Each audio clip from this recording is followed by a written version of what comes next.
भारतीय विदेश मंत्री एस जयशंकर ने एक बार फिर भारत चीन सीमा विवाद पर कड़ा रुख दिखाया है। उन्होंने कहा है कि एलएसी पर यथास्थिति को बदलने के किसी भी एक तरफा प्रयास को बर्दाश्त नहीं किया जाएगा।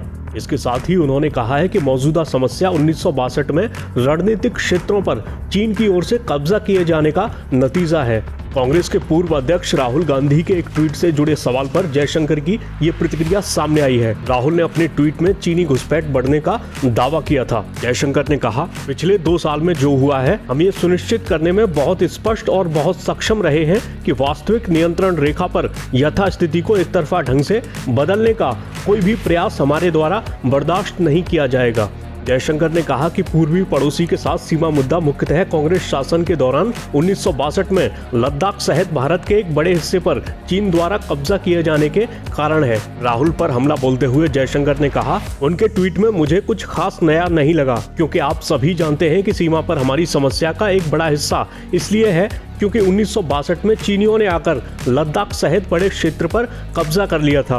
उन्होंने कहा, इनमें से कई रणनीतिक क्षेत्र हैं जो स्पष्ट रूप से हमारे सीमा बलों के लिए चुनौतियां पैदा करते हैं। जयशंकर ने कहा कि फिलहाल दोनों पक्षों के बीच सैन्य कमांडरों और राजनयिकों के जरिए बातचीत चल रही है। उन्होंने कहा, ये चर्चा टकराव के बिंदुओं से संबंधित है जहां हम एक दूसरे के साथ बहुत करीब से तैनात हैं और ध्यान ये देखने पर है कि इन टकराव बिंदुओं से पीछे हटना संभव है या नहीं। जयशंकर ने कहा, पिछले साल पीछे हटने की प्रक्रिया संतोषजनक रही। अभी भी कुछ मुद्दे हैं, चर्चा चल रही है। मैंने खुद चीनी विदेश मंत्री के साथ इस मुद्दे को उठाया जब मैं उनसे बाली यानी G20 विदेश मंत्रियों की बैठक में मिला था।